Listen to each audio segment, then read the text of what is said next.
Welcome to Excel Fostering. This is the first in our series of live events with Excel on Facebook.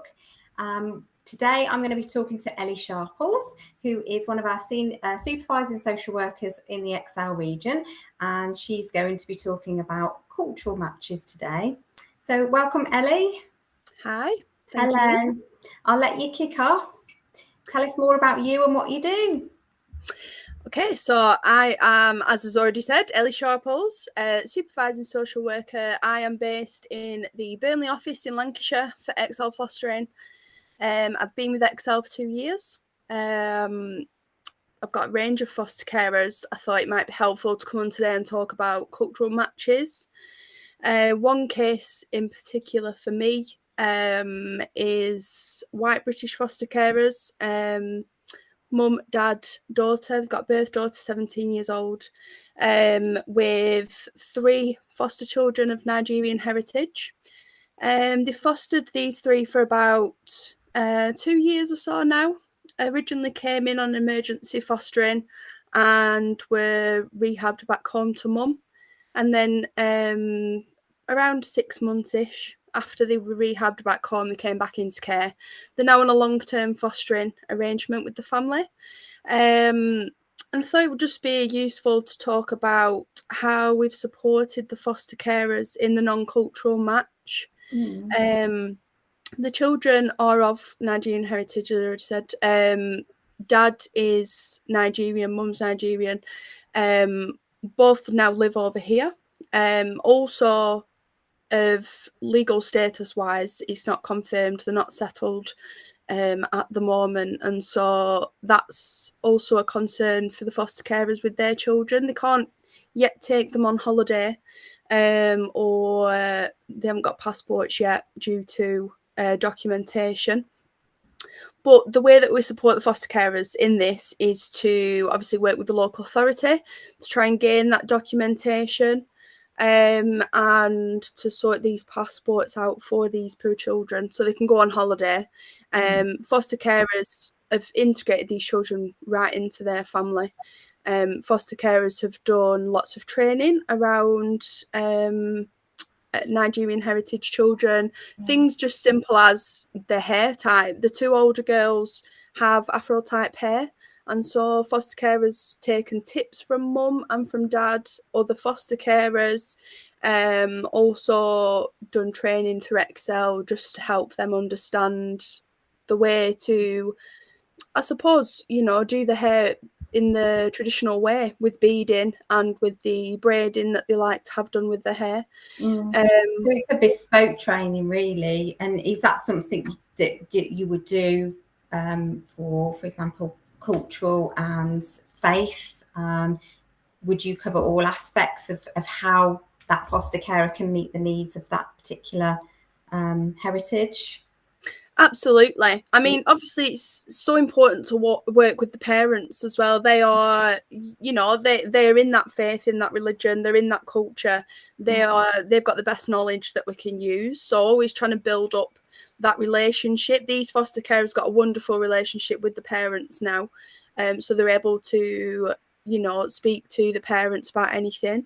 But also training wise, we offer lots of different training, both face-to-face and online. And so looking at how the children want to find their faith as well. These particular children didn't want to follow the faith of the parents, but culture-wise, they want to learn about themselves and other children that are like them. And they actually moved schools recently because they felt like they didn't fit in culturally with the school that they were previously at, and they're a lot happier now. And really work hard. Sorry, how would you manage language barriers? Is that an issue? We try to make it as less of an issue as we can. Just thinking about a different family, they're white British with Polish foster children, and when it comes to family time for those children, the local authority actually bring an interpreter with them because birth family can't speak English and only speaking Polish during the contact. So language barriers can be hard, but thinking about the family with the Nigerian children, mum and dad can both speak English, but the barrier can be actually around, especially dad who does most of the communicating, can be around his understanding of some English words and sometimes how abrupt he can be in his communication. That can be really difficult. But foster care has kind of come to know how he communicates and has worked with all the professionals to kind of iron out any little niggles that they might have had. Yeah. Do you get many referrals for unaccompanied minors?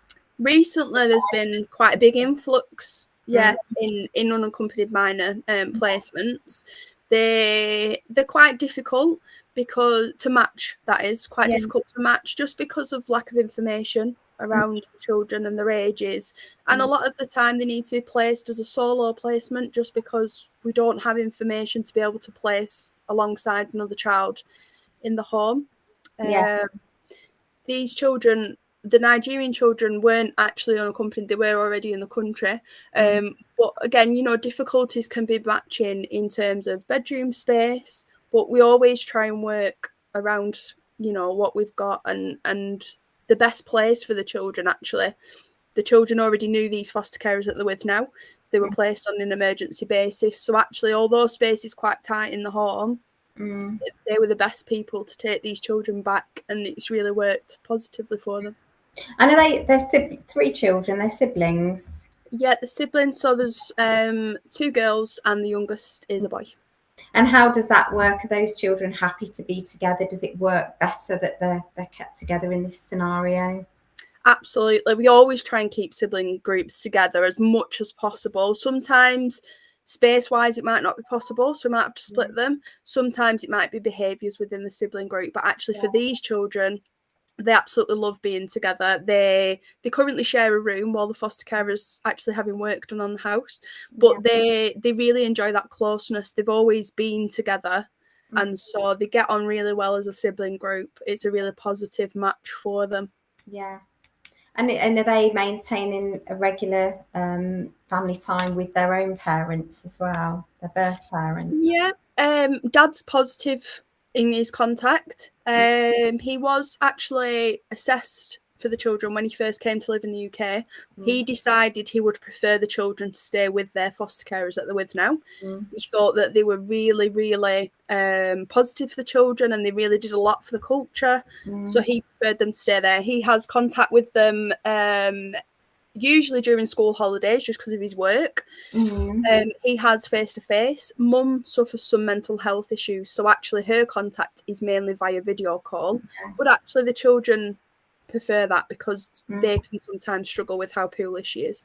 Yeah, I mean, with the children in the home, do they have? Well, are the foster carers obliged to meet their dietary requirements? For example, if they eat certain food due to their heritage. Yeah, so foster carers are always obliged to meet any dietary needs. I do have the Polish children that I spoke about earlier. One of those children is actually celiac. He has celiac disease, so they are obliged to meet his, gluten-free diet. Yeah. For the Nigerian children, they don't actually have any dietary needs for the culture specifically, but there are certain foods that they like to eat that the foster carers might not have eaten before. Yeah. But these foster carers have really researched different recipes and things, and they get involved with the children in cooking different things and trying them, and again take tips off parents on what their favourite foods might be. So it has been positive. Yeah, brilliant. And would you feel that a cultural match is the right thing to do, or are there instances where it wouldn't work?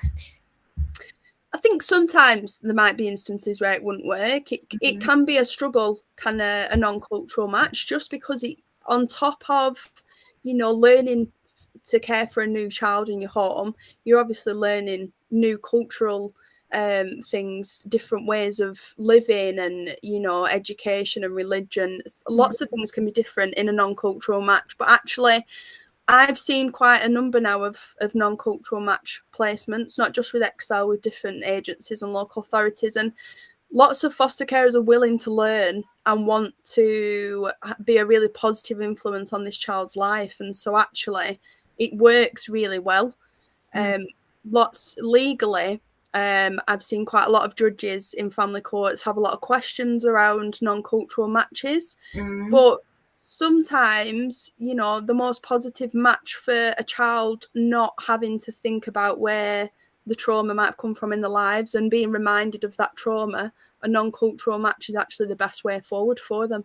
Yeah, so it can depend on their experiences, whether they're positive or not so positive from their Yeah, absolutely. I mean, you know, religion-wise especially, there's a lot of religious families that children come from where if they then follow that religion in the foster caring home, it can remind them too much of, you know, painful memories and things that they've struggled with. So a lot of children actually prefer not to follow that religion. And we just go off what the children say that they would prefer. We don't force any religion or even dietary requirements. If a child really doesn't want to follow certain things, then you know, children we have to listen to their voice.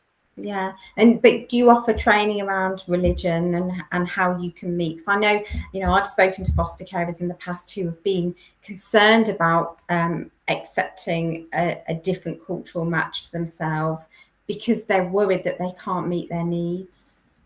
Yeah, and it is tough. Like I said, you know, you've got a new child coming into the home and you're learning lots of new things on top of that. I think as a supervising social worker, if it's brand new to them, it might also be brand new to me, which means we're learning together, but the support that they will receive is, you know, second to none with Excel. We do everything we can. We do offer training, lots of different training. My foster carers have done, they've done equality and diversity, they've done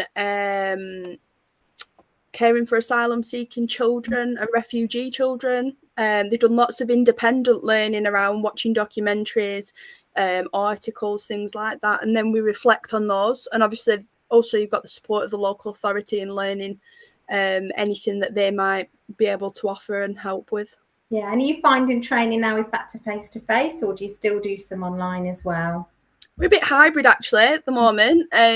Online learning works really well for lots of foster carers who've got busy lives and busy households. You know, lots of foster carers still work full time, but we do now that COVID has kind of, you know, settled slightly, we offer lots more face-to-face training. Lots of foster carers are enjoying being back face-to-face and learning in that way as well, and they're really getting involved in all the events that we're now able to put on.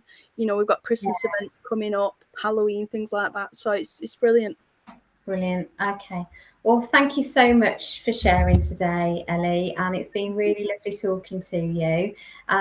Just to let you know, we have a drop-in, an online drop-in this afternoon from 12:30 until 4:30. So we're going to pop in the chat the link to join the Zoom. And if you've got any questions at all about fostering, you may already be fostering, or you might want to get more information to know the process on how you can become a foster carer, then you can join the online drop-in. It's a free event, and there'll be a friendly fostering advisor there waiting to speak to you. So thank you for your time today. Thank you for watching. And thank you, Ellie. Thank you very much. Take care. Bye-bye.